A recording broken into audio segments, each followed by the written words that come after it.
This is Jordan Tower with JT News. Make sure you smash that like button, hit that subscribe button, and let's get right into the news. Okay, so we got Drake, and he really dislikes Pusha T to a point where he even says that his music is trash. Okay, so he doesn't believe anything Pusha T says, but I'm gonna be honest, Pusha T is one of the realer artists out here. I mean, his whole team got indicted, okay? So he was around all that. Maybe he wasn't doing it per se himself, but he was around it, and he understood it. And that's more than a lot of rappers can say. I mean, you know, he holds Rick Ross to a high level, but Rick Ross was a CEO. He was never doing any of that stuff he said. He was rapping about, you know, the people. He's rapping about another man's life, okay? So when he's just really mad at, I don't even know what the Pusha T and Drake beef really is about. I mean, I know where it originates from, and it's really corny where it originates from. But, like, it's almost as bad as the 50 Cent Rick Ross beef, where it's like, I didn't like the way he looked at me at an award show, so then Rick Ross went at 50. Like, come on. That's retarded. So, anyways, Meek Mill and Rick Ross, they're the only ones that can get Drake to probably end this whole feud with Pusha T. Does it need to keep going? Probably not. It's probably really dumb. Now, I don't know if Pusha T would stop it because it's good for a selling point for him on his albums. Drake said he'll never talk to Pusha T or Kanye West, or never open a conversation with them, because he feels like their anger and hate for him is deep rooted, and he's not open to that. But I think Meek Mill and Rick Ross could definitely soften Drake up to maybe having that conversation, but I think that would be a mistake on Drake's part. I think it's better just to keep the wall up, because once you let the enemy in, it's like a Trojan horse. You know the Trojan horse. They gifted them a horse, and they were all inside, and they came in and destroyed the village. Anyways, also from Drake's interview, I got the feeling that him and Nicki still are not in a good space. For some reason, there's just, there's bad energy between those two. I don't think they're ever going to find their way back. You know, they do some fake love every once in a while and see each other and post up a little video, but you could tell it's not real anymore. I think ever since the whole Meek Mill thing happened and she was kind of in the middle of it, it's always the person in the middle that gets the worst part, and I think just nothing was the same after that. Just like his album. Then Future and him have a joint coming out, I think, soon. They keep alluding to that. I'm not really into all that. I'd rather just get another Drake album. I'd rather have a Drake and Meek album than Drake and Future album, I would be honest with you. The Drake and Future album last time was okay. It wasn't amazing. It was alright. Anyways, guys, what do you guys think? This is Jordan Tower with JT News. I appreciate you guys, and I will check you guys in the next one. Well, in the Meek Mill Tax Stone interview, which Meek basically interviewed himself in this interview, and I respect that because he had a lot of things to talk about and a lot of things to get off his chest, and he didn't miss not one thing. You can only respect that. He hit everything head on, talked calmly, had someone that was willing to come conduct an interview at a big platform in his environment in the Wraith, okay? I mean, he's just comfortable in the Wraith. I don't know. Anyways, he addressed something here, okay? He addressed that he sees everybody who turned their back. He sees everybody who turned their back on him. He said people who used to wish me happy birthday and shout me out and call me their brother in the comments. Now they turn their back, and I see you. Don't use that word with me no more. Don't call me your brother when you ain't O'Malley or someone that's with me every day. Only those people can call me brother. And I like that. I like this, Meek Mill, because this industry is just like, these people are acquaintances and they're fickle. They're as loyal as how hot you are. So look, DC4 just came out, okay? Now, a lot of people are turning, a lot of people that were like really distancing themselves from Meek are now back with him, okay? Or trying to be back with him. But you're going to notice a few people that didn't even tweet it out, okay? Like, look, French Montana, okay? Yeah, you're going to say French Montana's on DC4, right? Well, that's an old track with Snoop. Snoop was dead in 2013, man. That's an old ass track, okay? French Montana definitely turned his back on Meek.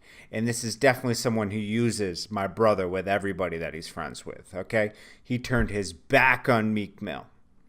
And he went off with Drake, okay? Then you got DJ Khaled.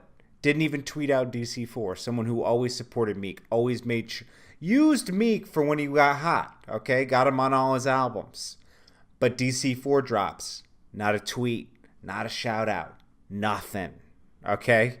So Meek Mill recognizes all these things. The reason Khaled did that is because he needs Drake to be on his next album. I mean, let's just call it what it is, man. The industry is very fake. I experienced it myself with music videos, okay? When I was hot doing everybody's video. I'm still doing people's videos, but I'm just saying I was doing everybody's video in 2009 and 10. Everybody wanted me to do their video. Everybody wanted me to do the video so much that I had to turn some people away, okay? Now, when you start to cool off a little bit, a lot more directors came in, got flooded, okay? It's not like I fell off. That market got flooded, okay? So people kind of just, they just go off on their own way. It's funny, man. It's just funny. I'm not, and I'm still doing commercials just as much. Nothing changed for me, just like nothing changed for Meek Mill. He was still going to pick up those bags. He said, nothing changed for me. I just noticed that, I wasn't as hot as I was before, but I'm still picking up bags. I'm still doing this. And when I get back on top again, which he is right now, DC4 sold more than most people's albums the first week, okay? And I was scared for Meek, you know what I mean? I was like, damn, this guy's letting this shit beat him up. You know what I mean? I didn't like a lot of moves he was doing. Nobody did that was a fan, He wasn't addressing these things out head on. Now that he is, this guy's back, man. I can see it. He got some clarity, found himself.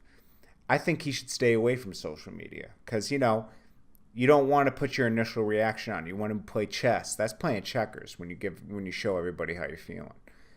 He's on a good path, man. So he recognizes all the people that turn their back. Tower. What do you feel your secret to success was? Or what do you feel helped you? Faith, determination, and preparation, practice. Just like a basketball player or athlete, God treated mine. I ain't look up on it. I was talented, but I also went with the talent I practiced. I was humble, like I still am. I was diligent. I was persistent. You know what I'm saying? I'm a workhorse. I deserve everything that come to me, bad and good. That's why it came to me. I believe in that. And I believe I can handle anything that he put in front of me. I met Baby when I was 11, May 13, 1993, Friday the 13th. Never forget. I spit for Baby and, nigga gave me a card and I ain't never stopped calling the number on that motherfucker. It was two numbers on there. It was 522-3660 and 596-5109. The 3660 was the office number. The 5109 was Baby's beeper number. You knew niggas would be in that office from at least 8, 9 that morning to about 8, 9 that night. And after that, you got to beep them. That's how it went for Baby and Slim. You have to want it. You have to be consistent. You have to get up every morning and be persistent and diligent with it and believe in yourself. Have faith in yourself. You have to be consistent at anything you do and practice at it.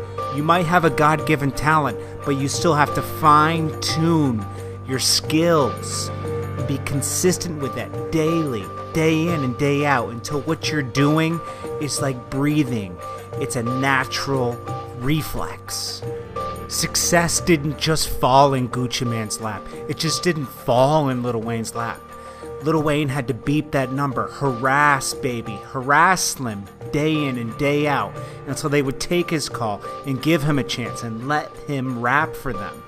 And then eventually, they gave him a shot and gave him an album, and then gave him another album, until he was holding the whole company up. he kept Cash Money going. Look at Gucci Mane. He gets up every morning, early, wakes up, practices his skills, loves what he does, has faith in himself. When everybody tells him he sucks, he keeps going and perseveres through the hate. And then he makes it to where he is now. It takes consistency. Even when I didn't have it or don't got it, I go get. Never been lazy, never been like that. I always been up early, never slept. Still to this day, I wake up 8, 9 o'clock ready to go to work. Cause that's just how I am. Even if there ain't no work to do, I'll make something to be done. Cause you just can't be lazy. Never been on that. I did this myself. Even when you don't feel like working, even when you don't feel like practicing, you force yourself because you don't want to sit yourself in reverse. You want to take steps forward, not steps backward. So you get up and you work and you don't be lazy. You have to outwork the other person. There's another person across the country, across the world that wants your spot. They're going to outwork you and you cannot let them. I go hard in the paint with this rap shit. Real hard. I take it real seriously. I take every single thing I do, every word, every letter, every sentence, every phrase, every quote, every chorus, every verse, every bridge, every intro, every outro. Personal. Bouncing around. You feel me? It's all over my body. So Isis, Sign Yourself, The Flair, CEO. You can read everything about me is about that music. I'm an artist. I love doing music. I'm passionate about it. Because my life that I do outside of music is so much like a story and a testimony. Everybody need to hear it. Because there ain't nobody living the life I live. I ain't even bragging on it, you know what I'm saying? It's just a true statement. Because I just hit the booth and just express myself. They jumping on it because they know it's credible. You have to live and you have to breathe what you do. And you have to be honest with yourself and be honest with your customers. Because if you're not honest with them, they'll see right through you and then you won't be authentic anymore. And they won't want you. They won't want what you're offering. So be who you are and live it. But the reality of my day is, waking up, seeing the sun, getting money till I die. And I really don't see nothing else. And nothing else have ever been important to me since way back when. And because of that, because of my hustle, because of my grind, I'm successful. I'm wealthy, and I'm confident. And I ain't had the best deals, daddy. You dig? But a nigga smart and a nigga grind. If you know how to do that shit right there, and you ain't got no other choice, you can't even control getting money if you're grinding. With consistency and hard work, eventually comes success. With success comes confidence, and with confidence comes happiness. Be consistent at whatever you're doing. Live it, breathe it, believe in yourself. You have to believe in yourself. That belief in yourself should get you up in the morning, should make you grind. You know you're going to be successful if you stay consistent. No lazy days, no days off. It's not always going to be easy. You're going to have to make sacrifices. But with those sacrifices will come a lot more happiness and a lot more freedom. You might not be watching the games on Sunday nights. You might not be able to go to certain dinners with your friends. You might have to stay home, work on your passion, work on what you believe in. But it will all pay off if you stay consistent with it. What do you foresee for the future? Can't tell the future, but what I hope to see is a successful rap career, successful movie career, directing movies, directing my own videos. My publishing company doing good. So Icy Boy is doing good. My brother staying out of trouble, just being, you know what I mean? Sure. Family eating good, my mama living. My little brother living good growing up. You know what I'm saying? Nothing but the family, dog.